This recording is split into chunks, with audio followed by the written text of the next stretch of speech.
السلام عليكم. اليوم ان شاء الله غادي نقدم لكم الكيكه بالحامض بواحد الصلصه كتجي رائعه وكتجي خفيفه بزاف وبنينه.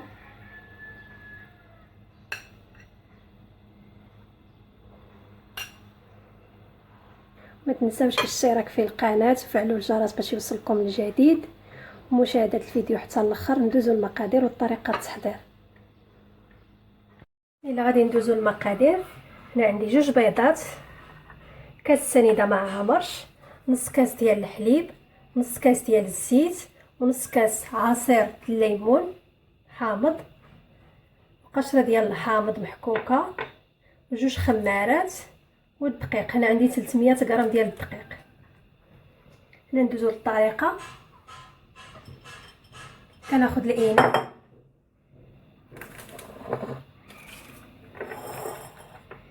كندير فيه شويه د الملحه،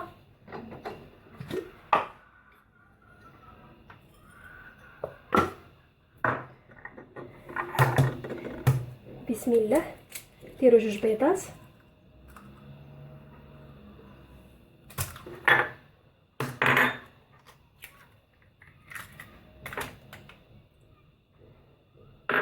هنا 2 بيضات. نديروا نص كاس مع مرش ديال سنيده، طربهم مع البيض.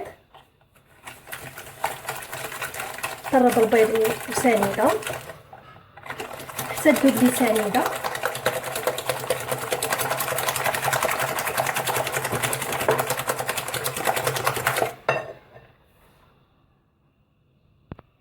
طربت البيض وسنيده، غادي نزيد نص كاس ديال الحليب، نص كاس ديال الزيت، قشره ديال الحامض،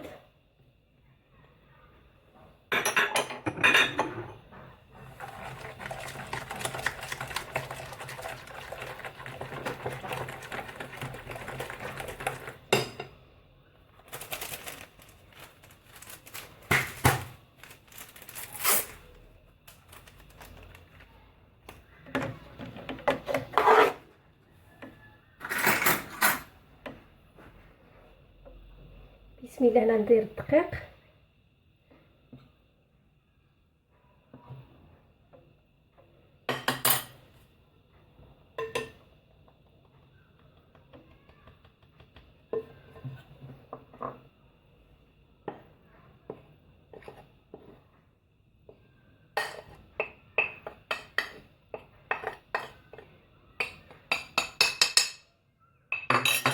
قلنا 300 غرام ديال الدقيق،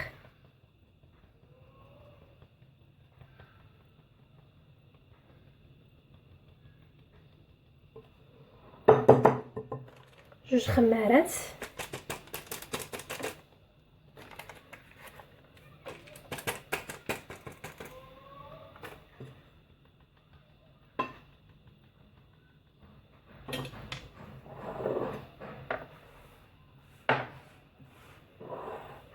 خلط هاد المقادير الدقيق والخماره.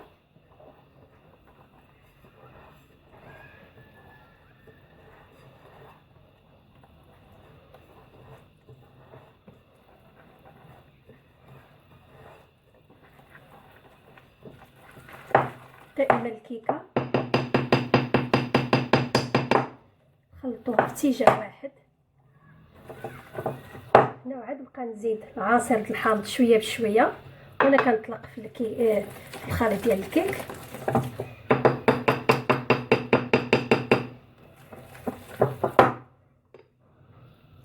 عصير الحامض نص كاس،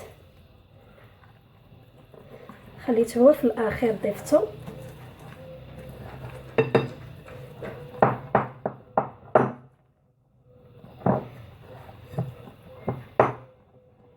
هنا نخلط، ندخل العصير د الحامض في العجينه.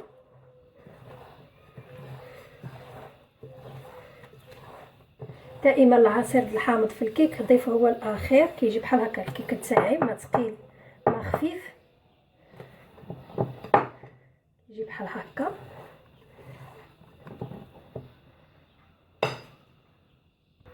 الخليط الكيك نتاعي كيجي بحال هكا، كيجي بحال الكريمه، كتجي مالسه.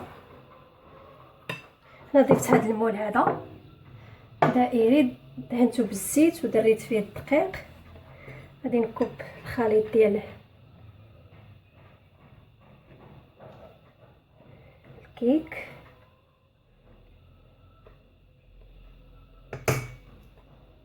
وندخلها للفران. نشعل الفران وندخل الكيك نتاعي يطيب عادي ونخرجو.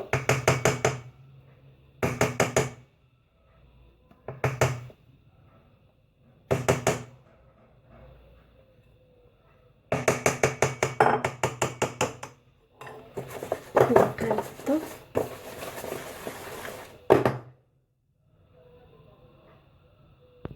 هنا الكيكه نتاعي راه كطيب. دابا غادي ندوزو نوجدو الصلصه باش غادي نسقي الكيك. هنا عندي كاس ديال العصير ديال الحامض، ندير معاه 2 معالق كبار ديال مربى المشماش، ممكن تعوضوها بالمربى ديال الحامض.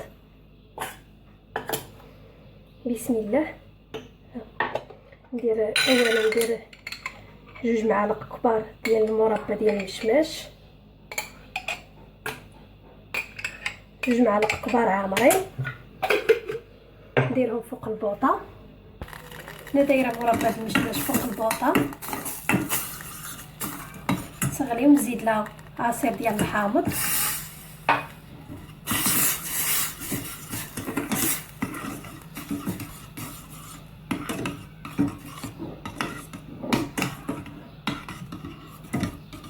نخليهم يغليو ويعاودوا تنتحصل على واحد الصلصه.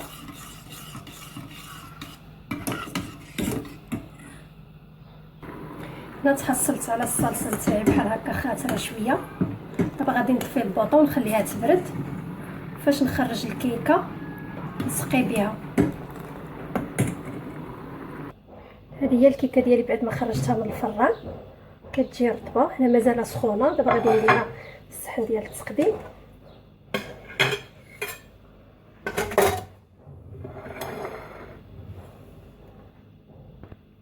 هنا غادي نتقبها كلها باش تدخل فيها داك الصلصه اللي وجدنا من قبل ديال العصير ديال الحامض ومربى ديال المشماش.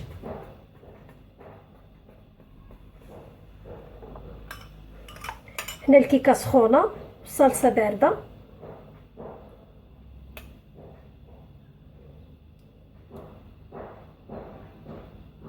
هنا نسقيها بهذه الصلصه كلها، نخليها تشرب ونزينها بالكوك. المهم التزيين كيبقى اختياري على حسب الذوق كل واحد، وتشوفوا الشكل النهائي نتاعها ان شاء الله.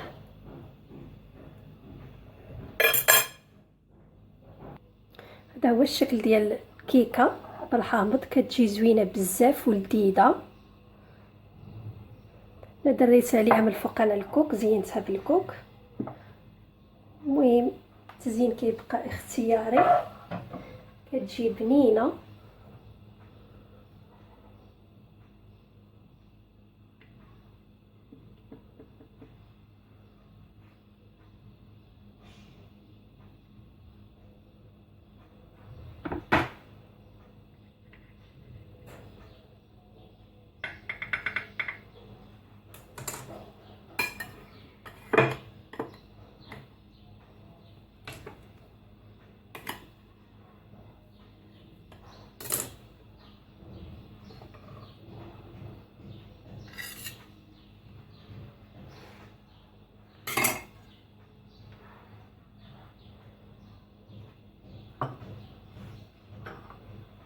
كتجي هشيشه، كتجي كالبونجا.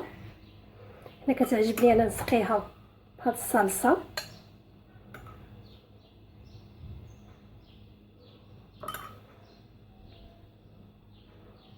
كتجي بنينه بزاف، كنصحكم تجربوها.